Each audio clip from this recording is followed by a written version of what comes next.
Busco un lugar para vivir y descansar, donde no hace falta ni llamar. Un saludo y bienvenidos a todos aquellos que siguen este devocional Pan de Vida. El mensaje que traigo para hoy lo he titulado Derribando fortalezas de maldad. Una fortaleza de maldad significa la fuerza o las fuerzas que se oponen a Dios y a su palabra y que nos impulsan al egoísmo, la ambición, el rencor y la falta de perdón y tantas cosas que son ataduras que hacen que estemos presos y que necesitamos derribar.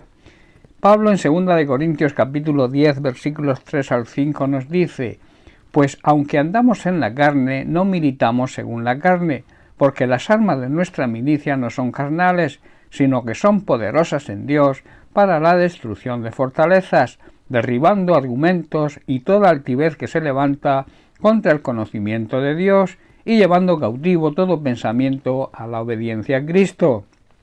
Los creyentes somos seres humanos, pero no luchamos como lo hacen los humanos, sino que usamos las armas poderosas de Dios, no las del mundo, y así derribamos la fortaleza del razonamiento humano y destruimos todo argumento falso.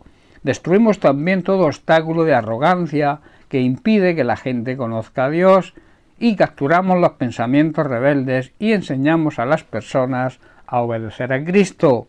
Se entiende perfectamente que existen actos y pecados tan corrompidos que pueden escandalizar a cualquier persona, y también que existen otros que para el entendimiento humano en general, incluso en muchos llamados cristianos, no son graves. Sin embargo, clasificar lo que es grave o no con respecto al pecado, según nuestro criterio, ya muestra en sí una total incapacidad de entender lo que significa la santidad de Dios. Dios es santo y aborrece, o sea, le da náuseas el pecado, tenga en nuestra escala de valores la clasificación que tenga. Pecado es lo que Dios dice que es pecado, lo que en la palabra de Dios dice que es pecado y no lo que nosotros consideremos. Unos ejemplos válidos y bíblicos los encontramos en el Evangelio de Mateo en el capítulo 5. Leemos el versículo 22 donde Jesús dice: pero yo os digo que cualquiera que se enoje contra su hermano será culpable de juicio, y cualquiera que diga necio a su hermano será culpable ante el concilio, y cualquiera que le diga fauto quedará expuesto al infierno del fuego. Y el versículo 27 dice: oísteis que fue dicho, no cometeréis adulterio, pero yo os digo que cualquiera que mira a una mujer para codiciarla, ya adulteró con ella en su corazón. Aquí nos damos cuenta lo que la palabra, lo que Jesús nos enseña sobre el pecado, no es lo que yo opine, es lo que Él dice. El Señor nos llama a una conducta ética y moral que incluye los pensamientos que muchas veces permitimos y dejamos que nuestra mente los admita. Esto es importante porque debemos dar cuenta incluso de ellos, de ahí que debamos someterlos a la obediencia a Cristo.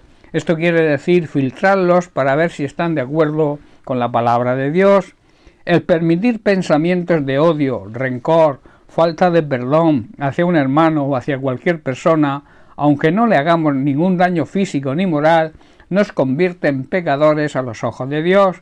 Su santidad así lo demanda. Esto nos debe llamar a la reflexión de qué cosas, de qué pensamientos debemos permitir en nuestra mente.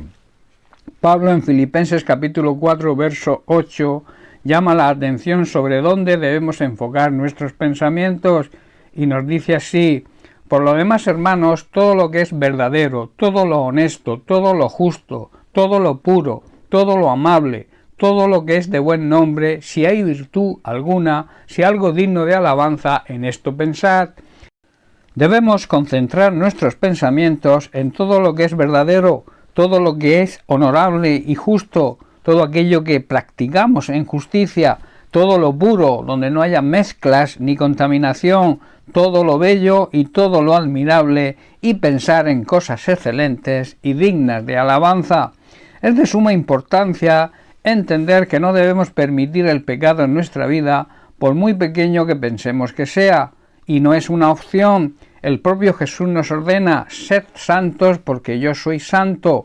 A veces pensamos que servimos a Dios con nuestras actividades, con nuestro ministerio en la Iglesia, y esto es bueno y es esencial, pero la realidad es que también debemos glorificarlo, darle la gloria que se merece, y no lo hacemos cuando no vivimos en santidad, al mantenernos en nuestros pensamientos humanos y egoístas que no le honran, puesto que no están de acuerdo con su palabra.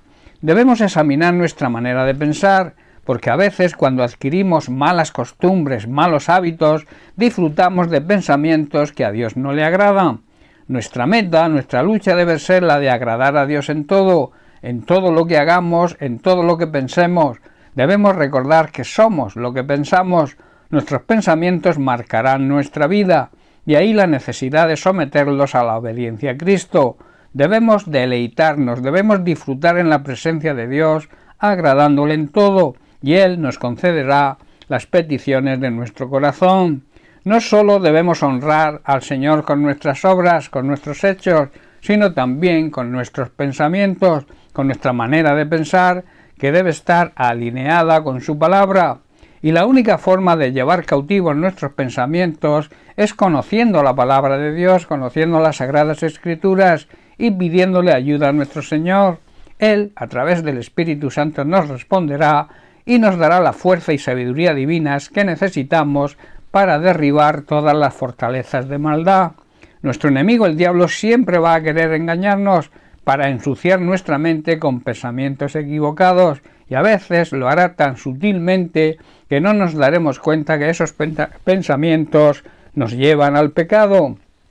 Todo aquello que pensemos, si va en contra de la voluntad de Dios, que es su palabra, que nos apartan de sus promesas y que sabemos que nos conduce al pecado, debemos desecharlo.